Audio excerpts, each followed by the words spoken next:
The Bangor Area Recovering Community Coalition is a group of recovering individuals and their allies who advocate and support addiction recovery in the greater Bangor area.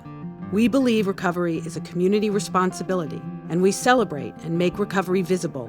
Our purpose is to reduce the stigma and discrimination associated with addiction. The effects of addiction are plain to see. Slurred words, the obnoxious jerks having shouting matches at 2 a.m., accidents, lies, theft, embarrassing behavior at the worst possible times, lives cut short, innocent victims. These people are very visible. They are easy to pick out of the crowd.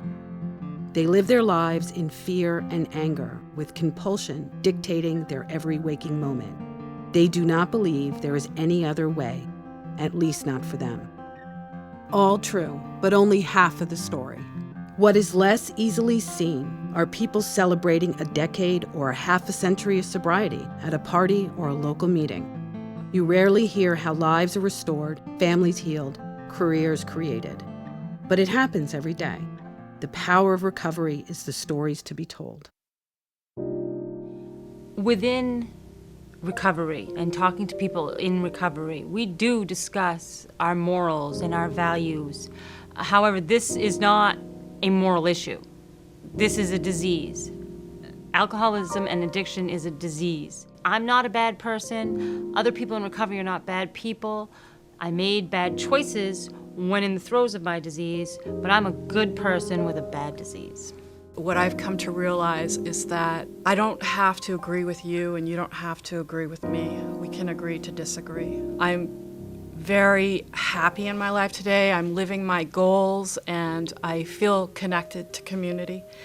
I think that the biggest battle for me has been about forgiving myself and realizing that I'm a human being. Recovery changed my life in many, many different ways, and above and beyond the fact of being sober and being able to function as a human being. It was the awareness of other things in my life that I absolutely had no clue of. I mean, I was at a point where I didn't even know that I didn't know these things about how to conduct myself properly. There was a real discrepancy between what my life looked like on the outside and what I felt like on the inside. I was a train wreck, an absolute train wreck. I managed to push every single person away from me. I thought it was only affecting me. But my children were getting hurt and my husband was hurting. And all those that were around me. When I was in addiction, my life was like a void. It was like an absence. There was an absence of life. There was nothing there. It had gotten to a point for me where everybody in the world around me drank and drugged, and that was normal. Abnormal was for those people who didn't conduct themselves in that same manner and didn't drink and use on a continual basis like we did. I describe it as a deep, dark hole. That's just exactly what it felt like. How was I ever going to get out of this deep, dark hole? I pushed my children away, my spouse away, my friends away. I managed to sabotage every single relationship around me because my number one priority was to get that drink or to get that drug. Everything else came second to it.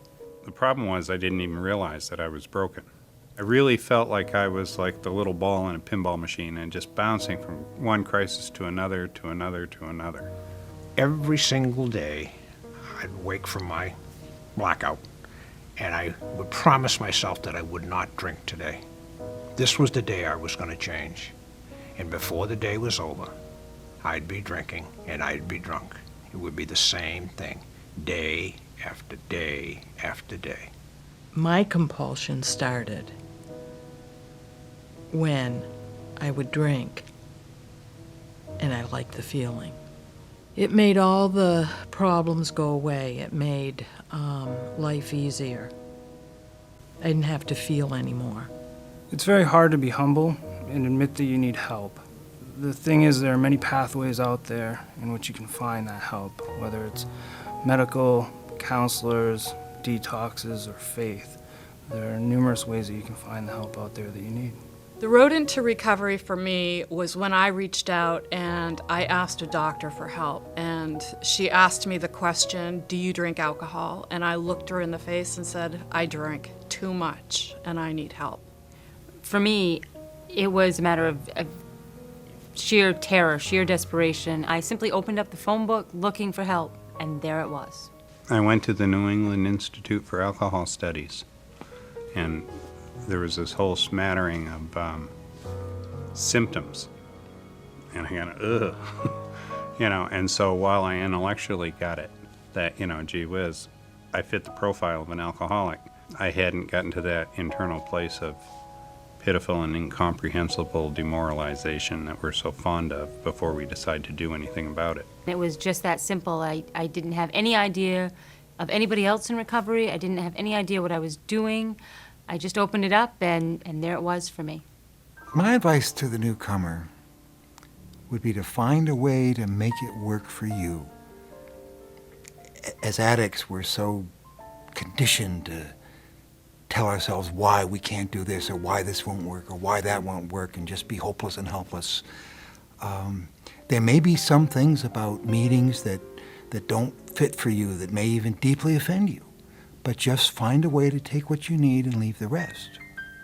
Because there is a way that all of us can just, make a place in our hearts and land this message that we really can get better. Don't give up. That there's going to be times when it feels like the world is crashing down around you, that there's no way you're going to live through this. There's so much pain and disconnectedness and despair and loneliness that you're never going to live through it. And I can promise you, as I know that there is a floor underneath my feet, with that same kind of certainty that you will get through it, just hang on. Don't give up. The advice that I would give to someone would be exactly the same advice that was given to me. Just do it. Say it to another person. And that can be anyone. That can be a teacher, a counselor, a parent, a good friend. But by saying it is admitting it. You're at a point now, at a crossroads in your life. You can go one of two ways. We can go back to the way we've been and the way we know how to live. Or we can change our lives today. That's the point we're at in our lives right now. You don't have to know anything.